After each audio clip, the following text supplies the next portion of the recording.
சுகன்யா இவ்வளோ கேவலமான ஒரு பொம்பளையா அப்படின்ட்டு எல்லாருமே நினைக்கக்கூடிய வகையில் வரக்கூடிய வாரங்களில் எபிசோட்ஸ் வரப்போகுது. சுகன்யா வீட்டில் தனியாக இருக்காங்க. பாண்டியன் வீட்டில் யாருமே இல்லை, எல்லாருமே வெளியே போயிட்டாங்க. அப்போது சுகன்யா பழனியை படாத பாடுபடுத்தி வைக்கிறாங்க. செந்தில் இதை பார்த்துட்டு பழனியை தனியாக கூட்டிகிட்டு போயிட்டு என்னாச்சு, என்ன பிரச்சனை அப்படின்னு சொல்லி விசாரிக்கிறாரு. பழனி தனக்கு நேர்ந்த எல்லா துன்பங்களையும் கொட்டி தீர்க்கிறாரு.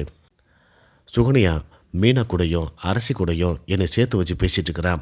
தேவையில்லாத பிரச்சனைகளை உண்டாக்கிட்டு இருக்கிறான். எப்போ நான் அவளை கல்யாணம் பண்ணிட்டு வந்தனோ அப்போவே எனக்கு நிம்மதி போச்சு அப்படிங்கிற மாதிரி தனக்கு ஏற்பட்ட எல்லா துன்பத்தையும் செந்தில்கிட்ட ஒப்பிக்கிறாரு. செந்தில் யாரும் இல்லாத நேரத்தில் சுகன்யா கிட்ட போயிட்டு இதை பற்றி கேட்குறாங்க.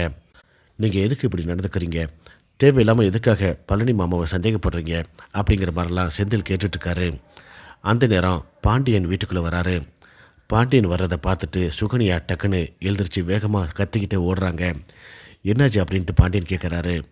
இந்த வீட்டில் இருக்கிறவங்களுக்கு உறவு முறை எதுவுமே தெரியாதா, என்கிட்ட செந்தில் தப்பாக நடக்க பார்க்குறாரு அப்படின்ட்டு கதிர அழுகிறாங்க. இதை பார்த்துட்டு பாண்டியன் பதறி போய் செந்திலை பிடிச்சி அடிச்சுப்படுறாரு.